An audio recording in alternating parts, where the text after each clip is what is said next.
Go. Okay, everyone. Good morning, everyone. Welcome to the June meeting of the Ulster County Transportation Council's Technical Committee, followed by a meeting of its Policy Committee. So we'll start with the Technical Committee, call to order, and we'll do welcome introductions. My name is Dennis Doyle. I'm with the Transportation Council, the Director. Brian Slack, Ulster County Transportation Council. Steven Stoff, Ulster County Transportation Council. Herb Litz, Ulster County Legislator.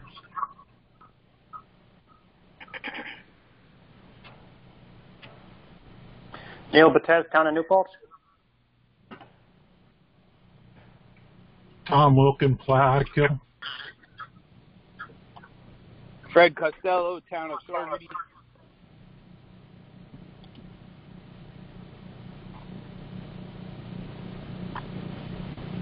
We got 27 people. This will take. Mr. Phillips, Young State Proveedor. We still need to know. So.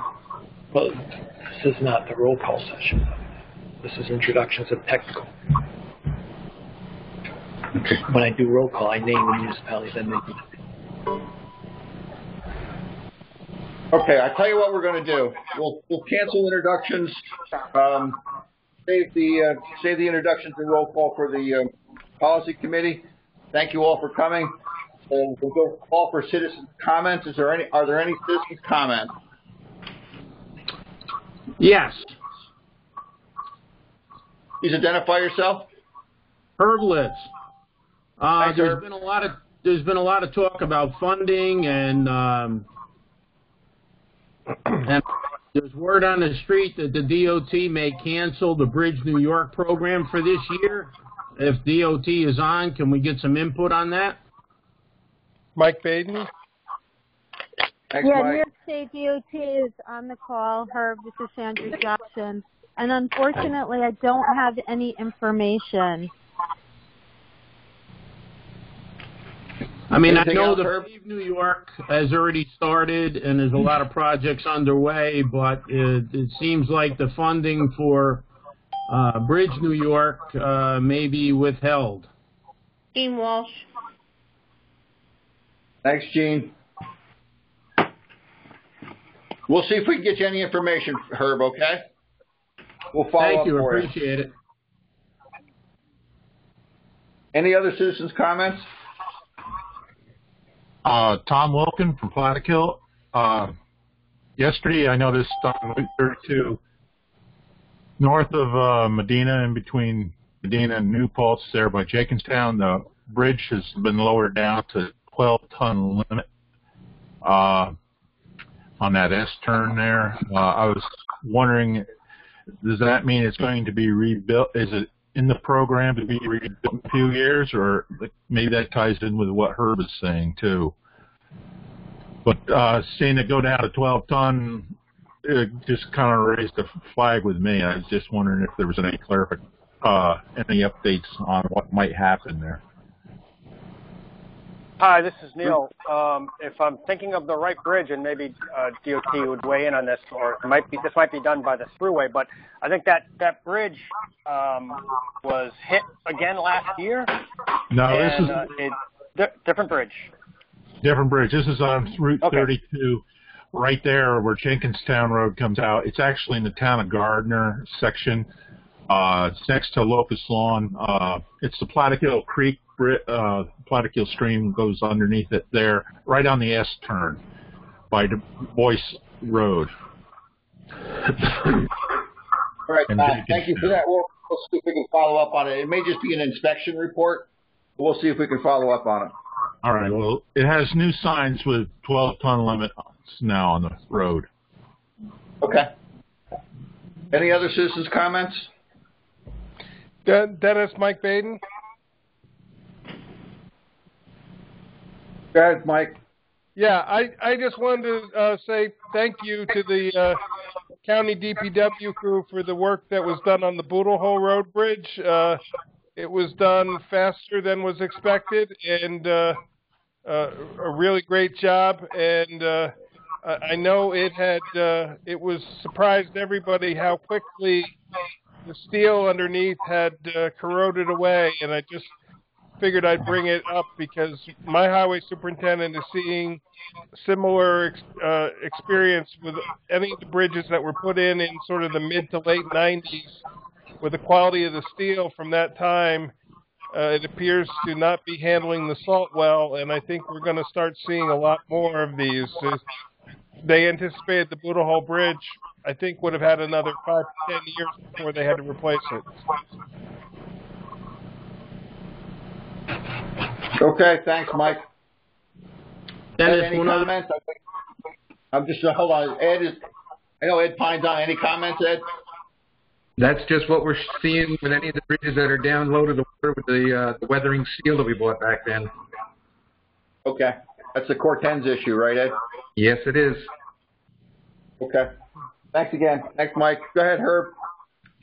No, I just wanted to say thank you to the Transportation Council for the information you forwarded on to the DOT about the 299 corridor. I appreciate it, and thank you for that effort. No problem, Herb. Any other citizen comments? Hearing none. Approval of the March 24th, 2020 Technical Committee meeting summary. Do I have a motion for discussion purposes? Please say your name. Thank you, Mr. Welcome. Go ahead. Who's the second? John Morrow. John Morrow. John, are you the second? I'm the second, yes. Thank you. Sorry, I didn't quite hear you. Any comments? Discussion? Hearing none, I'm not going to ask for everybody in favor. I'm just going to ask, is there any opposed? Any abstentions? Thank you. So carried. Communications and announcements, Brian? I have no communications and announcements that I need to go into any great detail right now. I do have a few items that I'll discuss under old business, one of which is a new technical documentation on regulation of speed bikes in New York State, but we'll go over those and some other documents at the end of the agenda. Okay. Thank you. New business. Item A, draft UCTC Resolution 2020-07, distribution of supplemental federal fiscal year 2020 federal transit funding for the Corona Aid, Relief, and Economic Security CARES Act in the Mid-Hudson Valley Transportation Management Area. Can I have a motion for discussion purposes, please? Tom Wilkin. Mike Do I Baden. have a second? Thank you, Mr. Baden, Mr. Wilkham. Much appreciated. Ryan? Sure.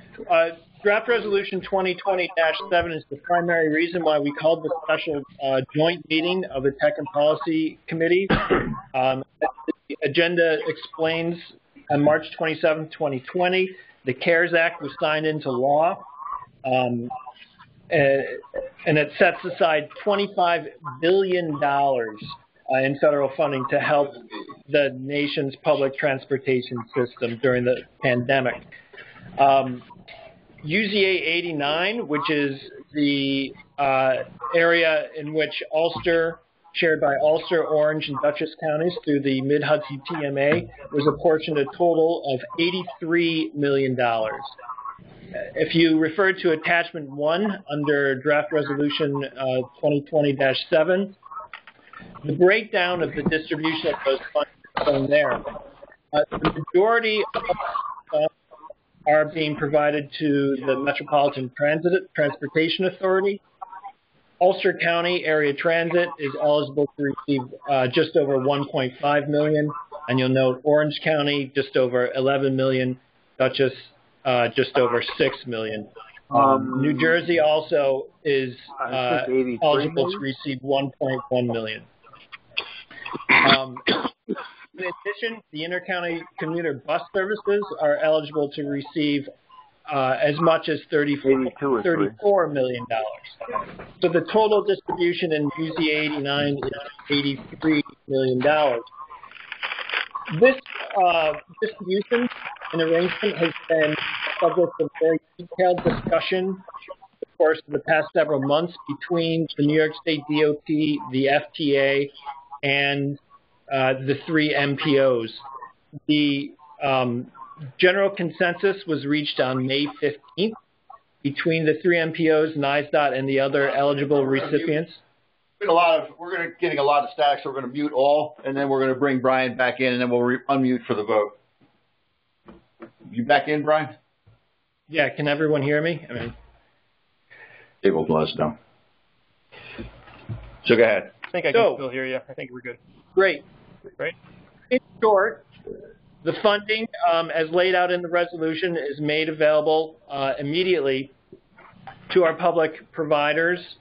No resolution was originally required as documented in the CARES Act legislation, but the MPOs and the FTA agreed that it would be a good idea to not only draft a joint letter identifying that funds have been agreed to and the split has been agreed to, but also to pass resolutions by each MPO detailing the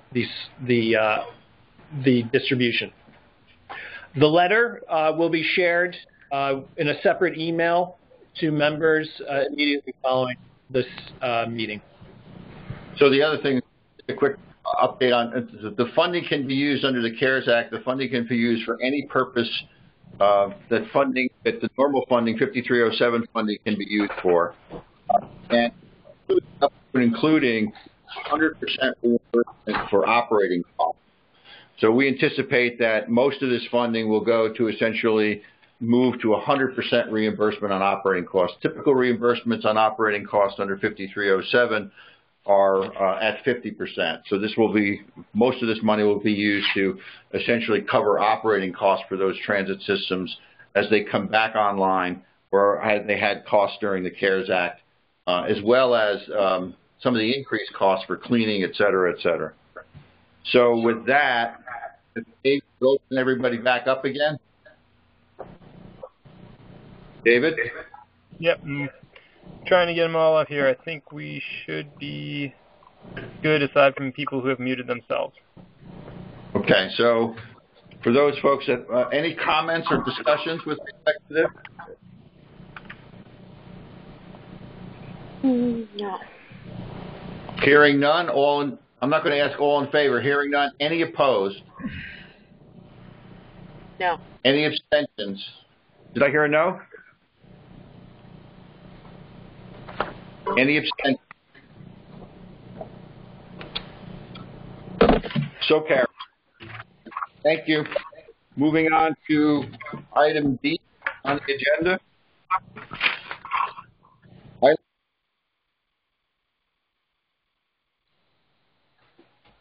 Item B on the agenda is Draft UCTC Resolution 2020-08. It's an apportionment of federal fiscal year 2020 Federal Transit Administration Section 5307-5340 formula funds in the Mid-Hudson Valley Transportation Management Area. Can I have a motion for discussion purposes? David? Tom Wilkin. Thank you, Mr. Wilkin. Do I have a second? Second, Morrow. Thank you, Mr. Morrow. I have a motion and a second. Brian?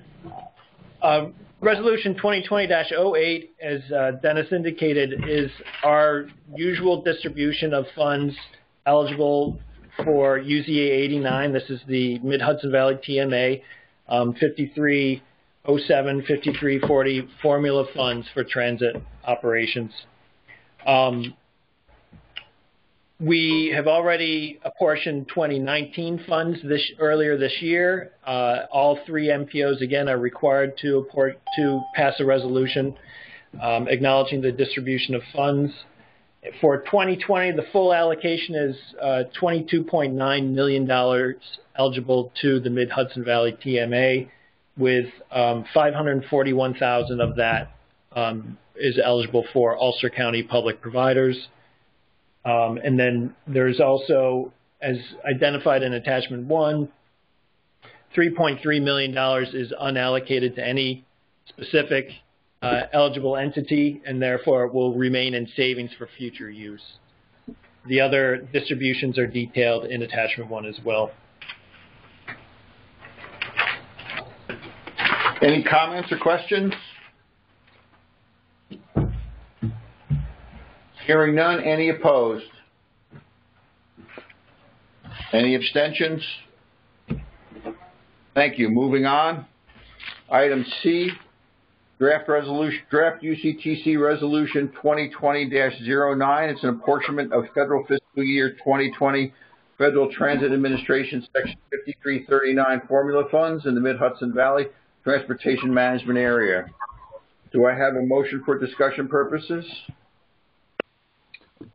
So moved. I have a motion. I'll take Mr. Morrow. Do I have a second? Wilkin. Thank you, Mr. Wilkin. Brian?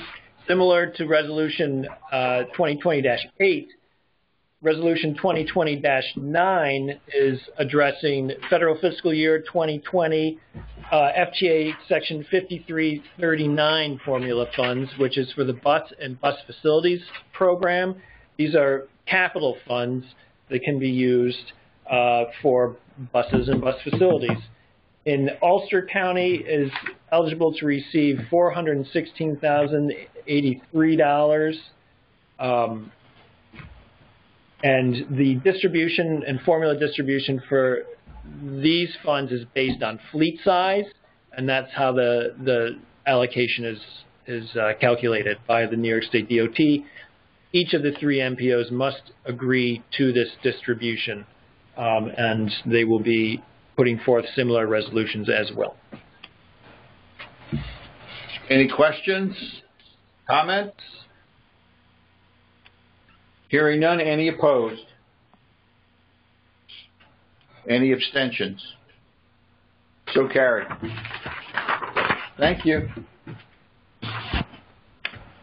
Other old business, project update. Brian? Yeah, sure. And I just want to remind everyone that this is a somewhat unique meeting where we're having a joint technical and policy committee.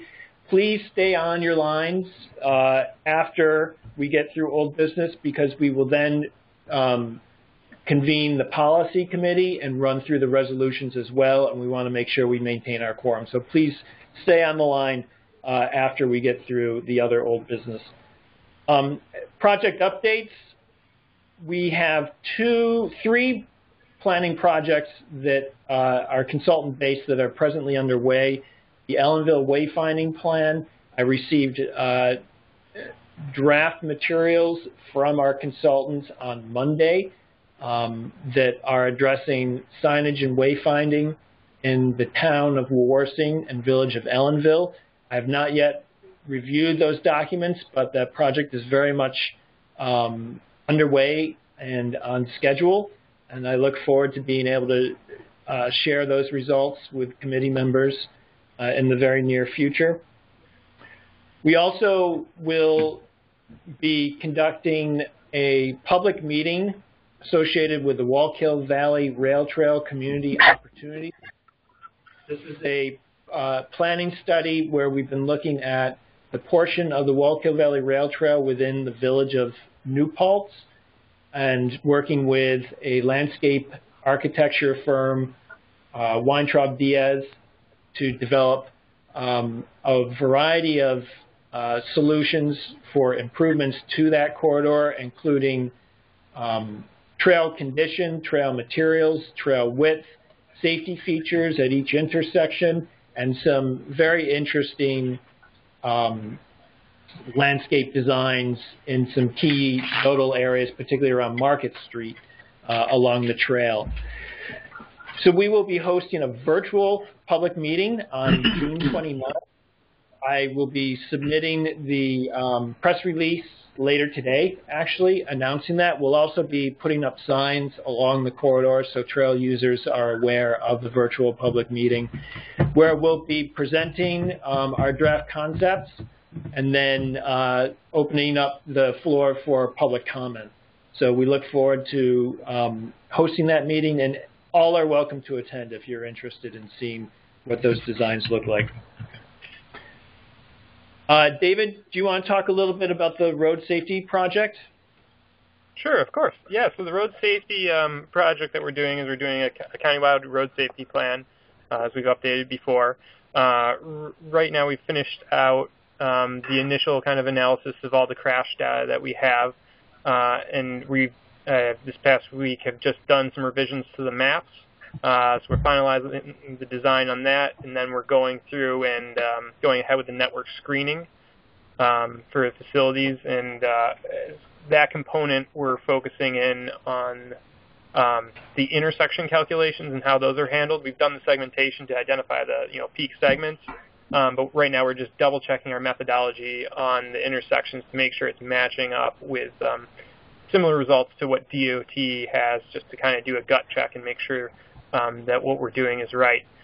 So we're reviewing that, and then once those are out, then we'll have kind of a top list of intersections and segments, which we'll then take to our TAC, and from there we'll be going out for some stakeholder meetings with municipalities following TAC approval and whatnot. So things are moving ahead and it's going well.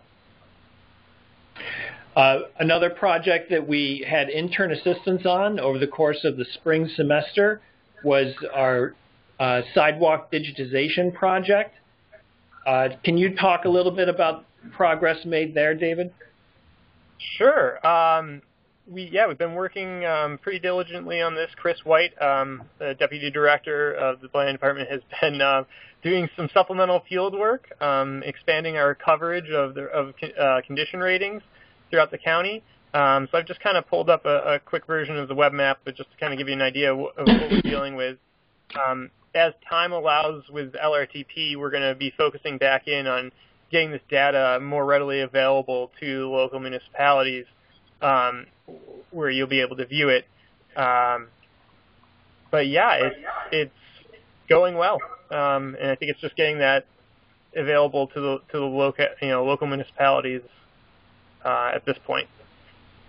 So users, members of the technical committee can see online. We've managed to complete the city of Kingston.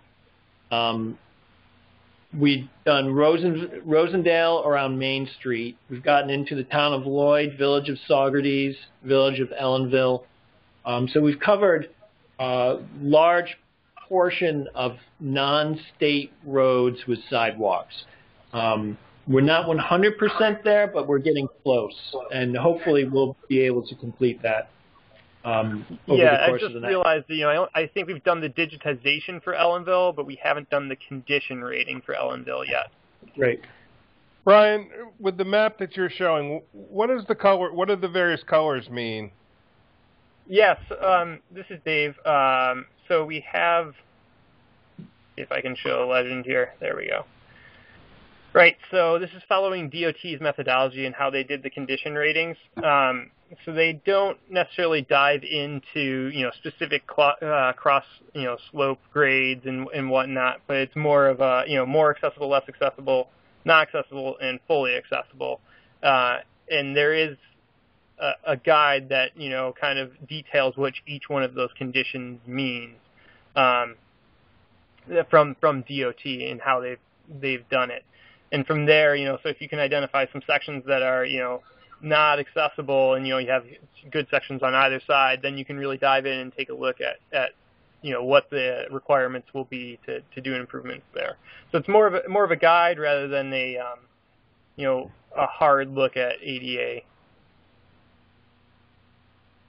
Great, thank you. Yep.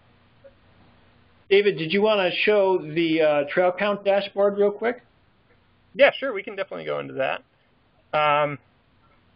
So we do have some trail counters that have been put out on the Ashokan Trail, and I know this is just a chart here, and no map right now associated with it, but it does kind of give you a good idea of the usage that we've seen. Each one of these lines represents a different trailhead counter.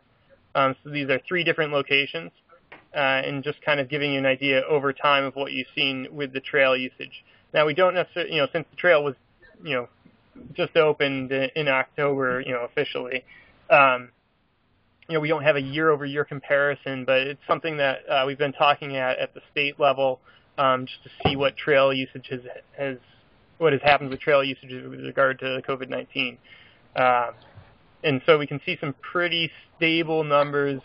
And if you dive into the traffic that you're seeing on a daily basis, Sundays it really peaks out. So I believe this is by week that we're seeing here. So just some interesting data that we're starting to get out of there, and it's nice to see the usage as high as it is. Dave, do you have a total? Do you know what the total usage was? Do you have a? I would leave that to Chris to report out on. The current year we do have this total, but again that's across the 3 stations here. So I don't know what number they're officially reporting. Yeah. Wow, it's over 100,000 across 3 stations. So you might get people counted twice. Double counted. That whole thing. I get it. Yeah. I mean, this is Neil at New Paltz. I've been told that trail counts have doubled over this time last year during COVID. So usage is up. People are taking advantage of it, and they're happy to have them. So you might see the same thing. Neil, do you have counters down on any of the trails? OSI has counters on the River to Ridge. Okay, great. And we might have the Walker Valley Land Trust might have them as well. I can ask, but the usage is up.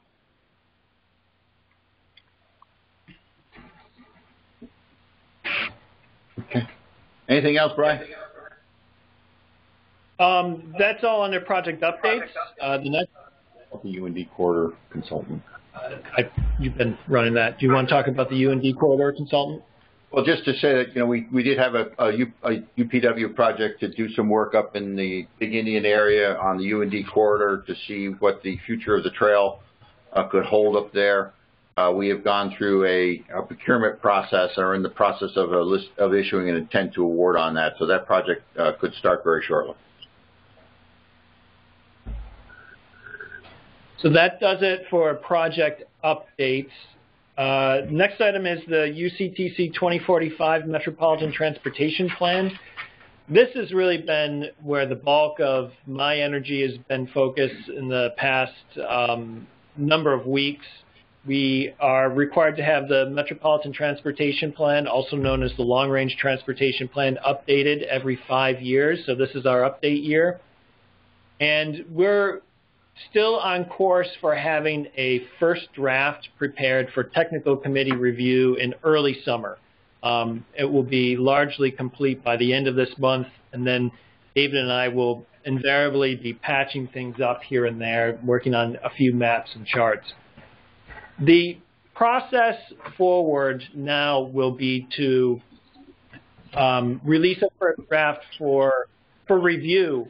But then we're going to be engaging in a rather detailed public involvement and engagement process related to the long-range plan.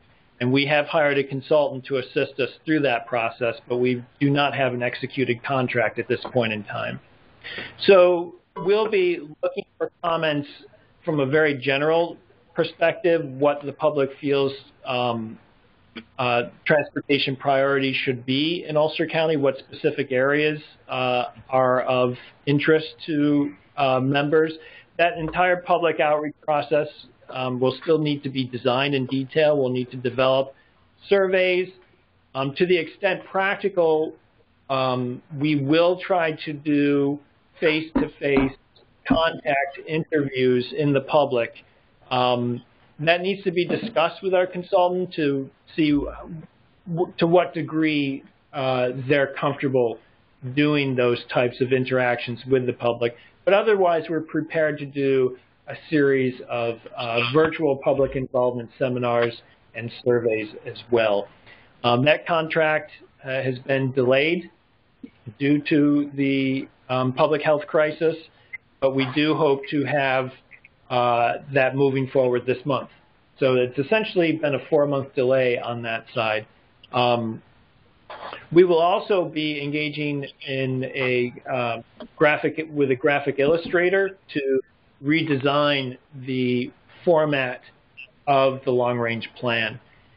overall, this has been considered to be a minor update. Therefore, we're not changing the overall framework and outline of the existing document. So I would strongly encourage our members to go on to the UCTC website. On the left-hand column, you'll see the long-range plan. The link to the plan, the 2040 plan, is up there. We're only going to be adding a few additional sections to this document that are now new requirements since the last plan was developed, and obviously updating facts and figures where the data is available.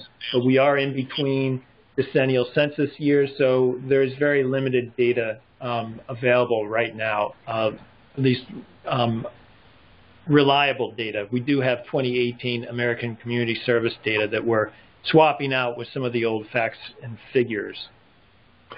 We've consulted with New York State DOT on our financial plan, and we have a preliminary tentative agreement on some of the figures we're using there. So we thank Sandra Jobson and her staff for feedback in that regard.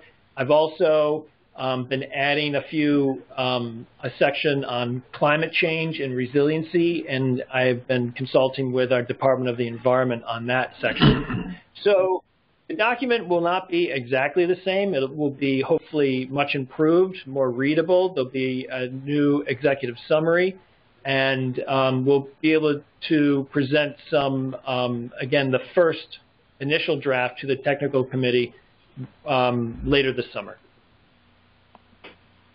Any questions? Anything else, Brian?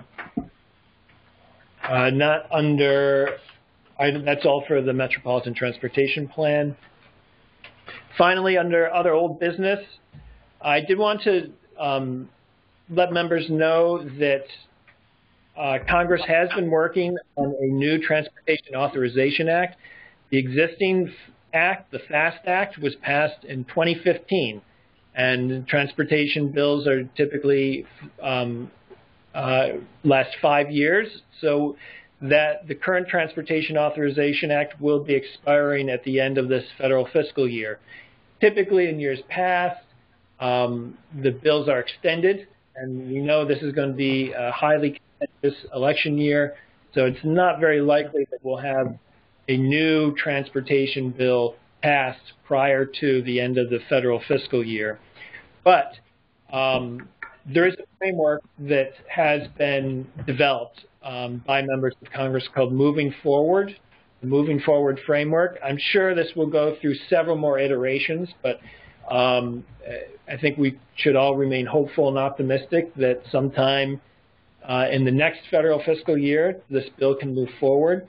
Some of the major highlights, and we'll send out after this meeting a fact sheet on the Moving Forward framework.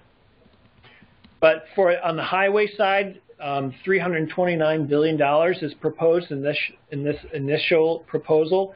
Some of the new focus areas that we're seeing is an effort to add funds for streets, which is interesting to see, and I think that's a reaction to the public's general concern about pedestrian and cyclist safety. And so it remains to be seen how it will come out in the new bill, but it may be an improvement to the TAP program, or it may be a separate standalone program. But again, additional funding for modernization of infrastructure, a focus on decreasing emissions from the transportation sector, and as well as $105 billion to improve and expand transit service in the United States. So that would be not just maintaining existing service, but as proposed, it would be provide municipalities with public transit agencies the opportunity to expand service. So, the devil's in the details. There's a lot of, a lot of debating, I'm sure, that will occur, but it's a very ambitious proposal. We'll continue to provide you with updates as we are made aware of them. Finally, under old business, we did receive in the past several weeks a white paper issued by Cornell University Law School Professor Peter Martin developed a white paper on the regulation of e-bicycles and e-scooters, issues and options, a guide for New York State communities. This was sent out to a variety of stakeholders across New York State for their edification. We'll forward this out to municipalities as well for your information. Dennis, did you have anything you? No, I think it's a well-written paper, and it gives you a sense of what other communities are doing and what the legal status is with respect to e-bikes, which has changed under the new law. Hi, this is Neil from New Paltz. I would love to read that. We've already started discussing e-bikes here in New Paltz now that they're allowed with the governor's budget.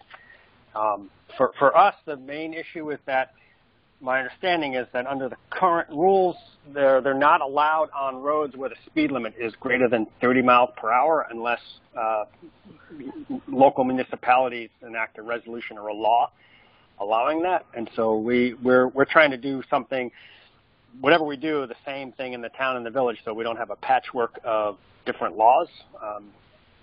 And any guidance would be helpful. But and then also, and that is what I appreciate it.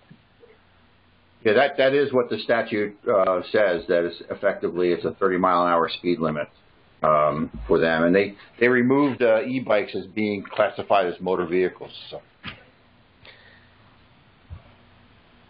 Dennis, what's the county's thoughts on how to address use of these on rail trails? We haven't, well, I mean, on the Ashokan Rail Trail, we know that there's a specific requirement in our agreement with the City of New York relative to that. So we know where we stand there. But on the other trails, we haven't developed. We only have one other trail that we own. I think it's more of the nonprofits that are going to have to deal with this issue in some of the communities rather than the county. Like, this is Neil. We talked about this, and, you know, there are some of these e-bikes, you can't even tell that they're an e-bike, and so the Correct. enforcement really becomes a problem. I think they had them in the Tour de France, and they didn't even pick up on it right away. And I think going into the future, it's going to be impossible to regulate whether they're an e-bike or not. And also, they don't really. You can go faster on a regular bike than you can on these e-bikes. That's kind of the big thing. But what these do allow is people with different abilities to access the trails. So that's kind of where we're stuck. You know, you want to allow them because you're letting other people use the trails, but you got to make sure they're safe.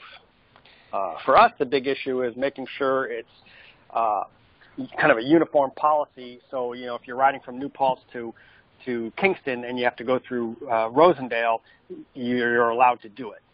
You know, the average distance these bikes can go is like 25 to 35 miles anyway. So it should be done locally, but not, you know, in really local. And then my question, and maybe Dennis or David knows this, so if we pass the local law, does that mean they're allowed on state and county roads? I'm not sure about that. I know, particularly with respect to the state road system, I just don't remember the paper that well. So I'd have to go back and take a look at it. I mean, so for us in New Paltz, like right now, you would not be able to drive to Tops and get groceries on the e-bike because the speed limit on part of that is 35 miles an hour. So we're kind of stuck here. You can't really do anything, and why we're talking about changing the law here.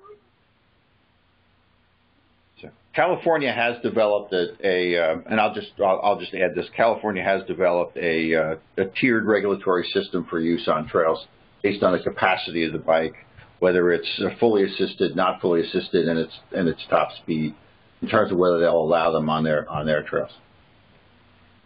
And that's a similar approach that the law takes as well. You do have an opportunity under the law to start to classify the bikes. Anyway. Anything else, Brian? No. Okay, we're going to adjourn the technical committee meeting. I have a motion to adjourn. So move, Morrow. Do I have a second? Second, Baden. Okay, I have a motion, a second. Any opposed? Any abstentions? Everybody please stay with us. Don't hang up. Don't hang up. Take a deep breath. Turn around. Stand up. Okay. We're going to calling the meeting to order of the Ulster County Transportation Council's Policy Committee meeting for June 16th, 2020. Begin with a roll call. Brian? I will name off the municipality. If the voting member present could please state their name. Ulster County. Ed Pine. City of Kingston. John Schulteis. Town of Saugerties. Fred Costello. Town of Ulster. John Morrow. New York State Department of Transportation. Sandra Jobson, here. New York State Thruway Authority. Lucy Phillips here. Village of Saugerties. Alex Wade. Town of Rosendale. Jean Walsh. Town of Lloyd. Town of Plattekill. Tom Wilkin. Village of Ellenville. Town of New Paltz. Neil Batez. Town of Woodstock. Town of Rochester. Mike Baden. That's 11 members present. That's a full quorum. Thank you. Call for citizens' comments. Do I have any citizens' comments? We have a meeting summary we have to approve. Minutes. Yeah. I don't have an agenda for the policy committee. It's on the back. You should flip it around. Citizens' comments, hearing none. Thank you. Fourth page down. There you go. All right. Approval of the April 28, 2020 Policy Committee meeting summary. Do I have a motion? Tom Wilkin. Do I have a second? Mike Fred Baden, second. Costello. All right, I got Mr. Baden. Sorry, Fred, you didn't make it in time. Any discussion? Any opposed? Any abstentions? So carried. Thank you. Communications and announcements. Brian, anything? Okay. New business. Item A, UCTC Resolution 2020-07, the distribution of federal fiscal year 2020 federal transit funding for the Coronavirus Aid Relief and Economic Security CARES Act in the Mid-Hudson Valley Transportation Management Area. Do I have a motion for discussion? Tom Wilkin. Thank you, Mr. Wilkin. Do I have a second? Mike Baden. Mr. Baden. Thank you, Mr. Baden. Any discussion? Brian, you want to just... As previously discussed, this is the CARES Act funding. This resolution was not required through the Federal Authorization Act, but it was requested by the FTA, so the three MPOs did prepare a resolution. Each MPO, Dutchess, Orange, and Ulster, will be preparing and passing identical resolutions. There is no public notification requirement associated with this distribution. Any other discussion? Hearing none. Any opposed? Any abstentions? Hearing none, so carried. Thank you. Item B, UCTC Resolution 2020-08, portion of the Federal Fiscal Year 2020 Federal Transit Administration Section 5307, 5340 Formula Funds in the Mid-Hudson Valley Transportation Management Area. I have a motion for discussion purposes. Mike Baden. Thank you, Mr. Baden. Do I have a second? Tom Wilkin. Thank you, Mr. Wilkin. I have a motion and a second. Brian, quickly. Again, nothing new under this item. Each of the three MPOs must pass an identical resolution. Dutchess and Orange will be moving forward with similar resolutions at this time, and there is no public notification requirement associated with this distribution. Any discussion? Questions? Hearing none. Any opposed? Any abstentions? So carried.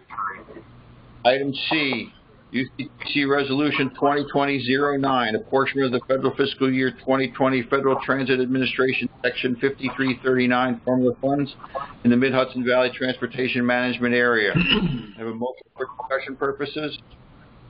Mike Baden? Thank you, Mr. Baden. Do I have a second? Tom Wilkin. Thank you, Mr. Wilkin. I have a motion and a second. Brian? Yes, as described during the technical committee meeting, each of the three MPOs must pass a similar resolution, and those are being moved forward by Orange and Dutchess County. There's no public notification requirement associated with this apportionment. Any questions? Additional discussion? Hearing none. Any opposed? Any abstentions? So carried. Other old business, Brian? No other or old business to report at this time. I'd like to remind everybody that we will be hosting a virtual public meeting on June 29th at 7 p.m. I'll send out a public notice to the technical committee later today or tomorrow so that you have that login information.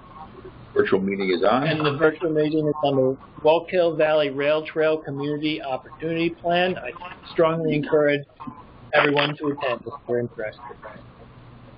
Any other old business from the policy members? Hearing none, a motion to adjourn. So moved, Morrow. I got Morrow for adjournment and Baden for a second. Thank you very much, everybody. Stay well, stay safe. Take care. Stay safe and healthy. You too. Bye. Thanks, everyone. Bye. You too. Thank you. Bye.